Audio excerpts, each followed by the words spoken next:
Break तो बाद स्वागत है सारे दर्शकों का। साडी गलबात चल रही है IG NRI wing madam Gurpreet दिओ होरां दे नाल। मैडम जिवें आपां ब्रेक तो पहलां गल कर रहे सीगे, तुसीं जो केसिस दी गल कीती, जदों कंप्लेंट्स आउंदियां दो तरीके जो मोटे तौर ते सामने आउंदे आ कि फिजिकली प्रेजेंट होना जरूरी है या अगर तुहानूं उन्हां ने कोई कंप्लेंट देनी है तो उसदे होर भी जरिए ने। इनफैक्ट साडे विंग दा जो पिछले 2 सालां तो थोड़ा बहुत मैं समझदी हां कि सक्सैस दा कारण यही है कि असी इंसिस्ट नहीं करते कि NRI नूं जरूरी इत्थे आना है। अगर ਉਹਦਾ ਕੋਈ ਰਿਪਰੈਜ਼ੈਂਟੇਟਿਵ ਉਹਦੇ ਸਾਰੇ ਕਾਗਜ਼ਾਤ ਜੋ ਉਹਦੇ ਕੇਸ ਬਾਰੇ ਦੱਸਦੇ ਨੇ ਉਹ ਲੈ ਕੇ ਆ ਜਾਏ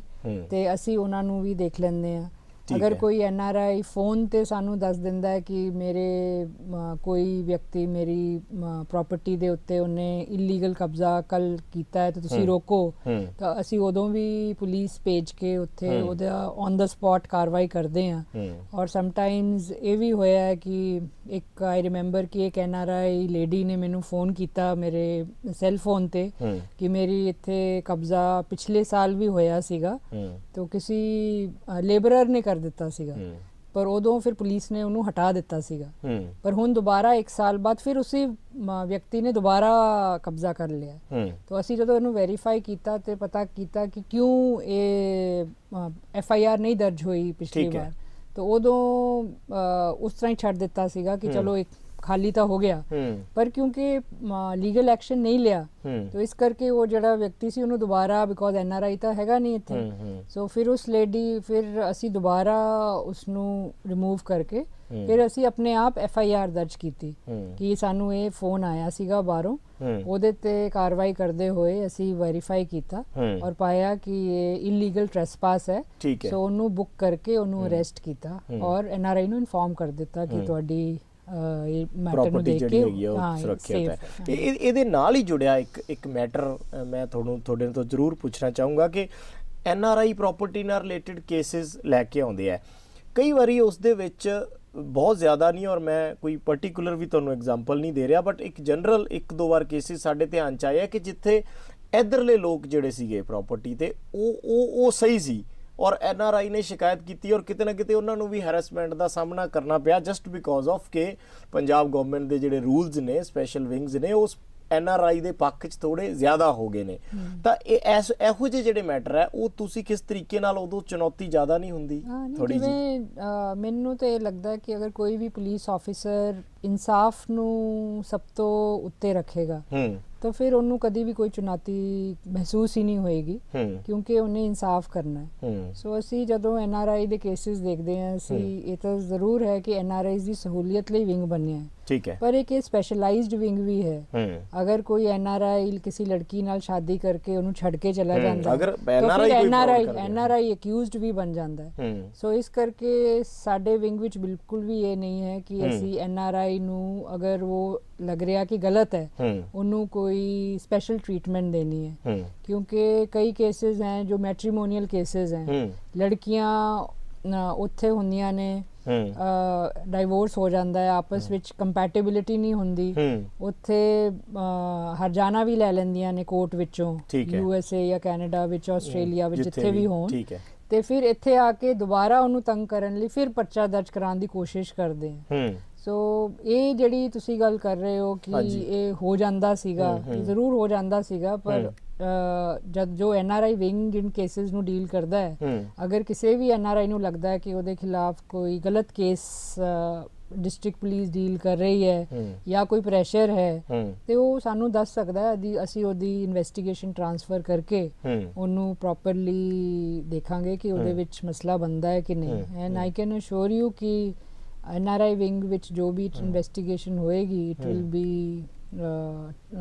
ट्रू एंड फेयर, क्योंकि इधरले लोगों के लिए भी श्योरिटी बड़ी जरूरी है। कई बार NRI ਦੇ ਨਾਮ ਤੇ ਹੀ ਉਹਨਾਂ ਤੇ ਪ੍ਰੈਸ਼ਰ ਆ ਜਾਂਦਾ ਹੈ। NRI ਦੇ ਲਈ ਅਸੀਂ ਖਾਸ ਸਹੂਲੀਅਤ ਦੇ ਰਹੇ ਹਾਂ, ਪਰ ਸਾਨੂੰ ਇਹ ਨਹੀਂ ਭੁੱਲਣਾ ਚਾਹੀਦਾ ਕਿ ਜਿਹੜਾ ਇੱਥੇ ਆਦਮੀ ਰਹਿ ਰਿਹਾ ਸਿਟੀਜ਼ਨ ਉਹਨੂੰ ਸਭ ਤੋਂ ਪਹਿਲਾਂ ਉਹਨੂੰ ਜਸਟਿਸ ਦੇ ਉੱਤੇ ਉਹਦਾ ਵੀ ਉਨਾ ਕੀ ਇਖਤਿਆਰ ਹੈ ਜਿੱਥੇ ਜੇਕਰ NRI ਦਾ ਇਖਤਿਆਰ ਹੈ। ਐਕਸਟ੍ਰੈਡੀਸ਼ਨ ਟ੍ਰੀਟੀ ਹੈ,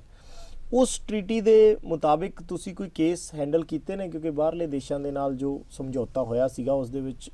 ਇੱਧਰਲੇ ਮੁਲਜ਼ਮ ਜਾਂ ਉੱਧਰਲੇ ਮੁਲਜ਼ਮ ਹਾਲੇ ਤੱਕ ਤੁਹਾਡੇ ਮਹਿਕਮੇ ਨਾਲ ਨੇ ਕੀਤੇ ਆ ਕੇਸ ਇਸ ਤਰੀਕੇ ਦੇ? ਜੋ ਐਕਸਟ੍ਰਾਡੀਸ਼ਨ ਟ੍ਰੀਟੀ ਹੈ ਉਹ ਵੀ again as you know agreement ਹੁੰਦੀ ਹੈ ਬਿਟਵੀਨ ਟੂ ਕੰਟਰੀਜ਼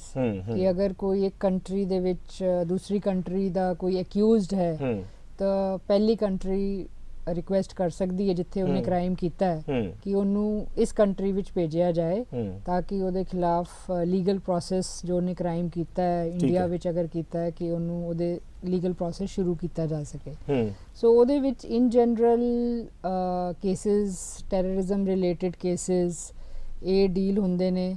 ਔਰ ਜ਼ਿਆਦਾਤਰ ਉਹੀ ਡੀਲ ਹੁੰਦੇ ਨੇ ਤੇ ਜੋ 498A ਹੈ ਜੋ ਮੈਟਰੀਮੋਨੀਅਲ ਅਫੈਂਸਸ ਹੈ ਜੋ NRI ਵਿੰਗ ਜ਼ਿਆਦਾ ਰਿਲੇਟਡ ਹੈ NRI ਮੈਟਰੀਮੋਨੀਅਲ ਅਫੈਂਸਸ ਨਾਲ ਤੇ ਉਹਦੇ ਵਿੱਚ ਜਦੋਂ 498A ਦੀ ਆਪਾਂ ਗੱਲ ਕਰਦੇ ਹਾਂ ਫੋਰਨ ਕੰਟਰੀਜ਼ ਵਿੱਚ ਉਹਨੂੰ ਇੱਕ ਸਿਵਲ ਅਫੈਂਸ ਮੰਨਿਆ ਜਾਂਦਾ ਹੈ तो it is not considered a part of it is not in the list of offences which are there in the extradition treaty. But now ਅਸੀਂ ਰਾਬਤਾ ਕਾਇਮ ਕੀਤਾ ਸੀ ministry of overseas Indian affairs ਵਿੱਚ ਜੋ NRIs ਨੂੰ ਡੀਲ ਕਰਦੀ ਹੈ in the central government but now we are discussing कि हाउ असी अगर एक्सटॉर्शन कोई करता है अपनी वाइफ तो या ਉਹਦੇ ਨਾਲ ਡੋਮੈਸਟਿਕ ਵਾਇਲੈਂਸ ਜਾਂ ਅਬਿਊਜ਼ ਉਹਨੂੰ ਹਰਟ ਕਰਦਾ ਹੈ